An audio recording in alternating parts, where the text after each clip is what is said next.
قیمتیں بڑھ رہی ہیں، پیٹرول کی پرائس انکریز ہو جائے تو تمام دیگر چیزوں پر اس کا اثر تو پڑتا ہے۔ اب اس کا حل کیا ہے؟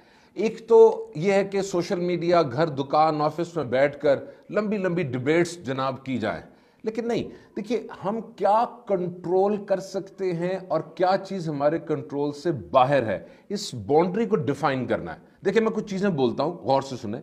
آپ کی فیملی، آپ کا کچن، آپ کا بجٹ، آپ کے بچوں کی تعلیم، آپ کے والدین کے میڈیکل ایکسپینسز، یہ ضروری ہے نا، آپ کی اہم ترین ذمہ داری ہے، اس پہ توجہ دیں۔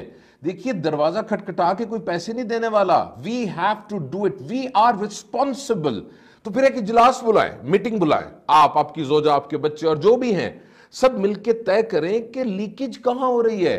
جس طرح پانی پائپ سے گزر رہا ہوتا ہے تو قطرہ قطرہ ٹپک کے گرتا ہے نا، وہ لیکیج ہے۔ تو دیکھیے کس طریقے سے کنٹرول کیا جا سکتا ہے۔ نمبر 1، ہوٹلنگ چھوڑ کر گھر کا سادہ کھانا کھا سکتے ہیں۔ نمبر 2، غیر ضروری سفر سے پرہیز کر سکتے ہیں۔ نمبر 3، یہ دیکھیں جو چیز خرید رہا ہوں وہ واقعی مجھے چاہیے کہ دوسروں کو دکھانے کے لیے خرید رہا ہوں۔ یاد رکھیے گا، ٹیک دس سینٹنس، اگر آج آپ وہ چیز خریدیں گے جس کی آپ کو ضرورت نہیں تو کل آپ کو وہ چیزیں بیچنی پڑیں گی جس کی آپ کو سخت ضرورت ہے۔ تو دیکھیے جو ہو رہا ہے وہ تو سب کے ساتھ ہے نا، لیکن رد عمل مختلف ہے۔